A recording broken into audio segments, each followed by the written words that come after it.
border dispute with Thailand about sovereignty, not a political diversion.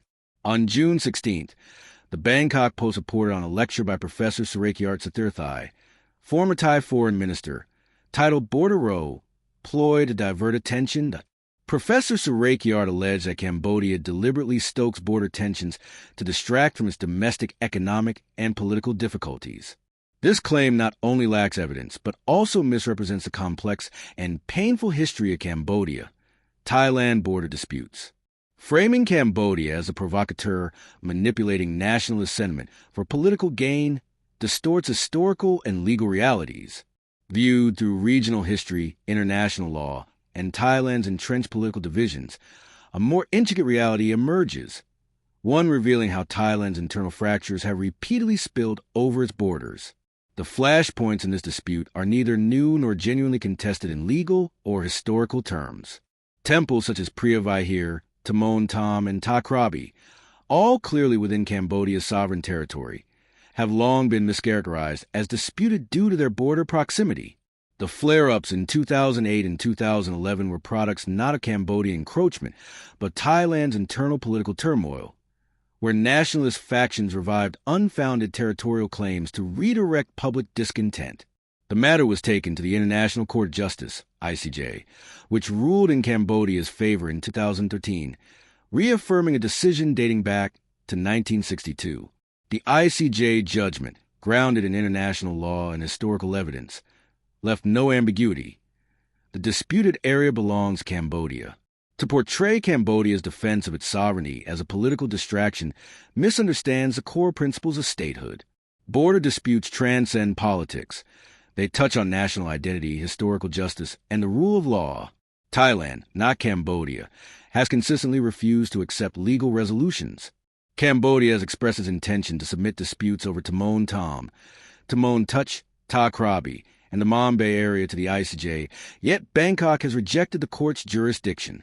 This reluctance suggests an unwillingness to accept rulings that may not align with Thailand's preferred narrative or territorial ambition. If Cambodia truly sought to escalate tensions, it would avoid international institutions. Instead, its repeated appeals to the ICJ reflect a commitment to legal principles and multilateral engagement, not opportunism.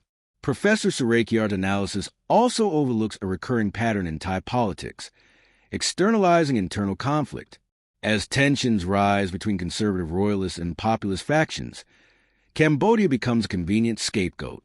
Accusing a smaller neighbor diverts attention from Thailand's domestic issues, stalled reforms, weakened democratic institutions, and growing inequality. The nationalism invoked is manufactured for political gain, not a spontaneous outburst. Contrary to claims that Prime Minister Hun Manet uses the conflict to stir nationalism and consolidate power, his public statements have urged restraint, peace, and respect toward Thailand. Cambodia has not initiated military escalation. Its border posture remains defensive, shaped entirely by Thailand's provocative rhetoric and threats of invasion. Cambodia continues to pursue peaceful solutions through the Joint Border Committee and international adjudication. A glaring omission in Professor Surakiart's narrative is Thailand's recent economic pressure tactics.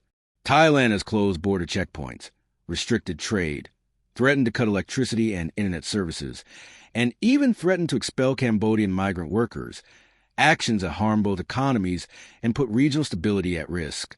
To depict Cambodia as a destabilizer while ignoring these aggressive policies is misleading and verges on propaganda.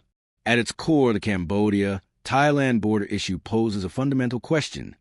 Will disputes be resolved through law, dialogue, and diplomacy, or through nationalist posturing, political maneuvering, or even the threat of force? Cambodia has consistently chosen the former. Thailand, despite its regional leadership aspirations, often opts for the latter. It is easier to blame a neighbor than confront internal challenges. But lasting peace and regional stability require both nations to recommit to international norms and constructive dialogue, starting with moving beyond blame and facing the facts. KhmerTime is a Phnom Penh-based geopolitical analyst. The views and opinions expressed are his own,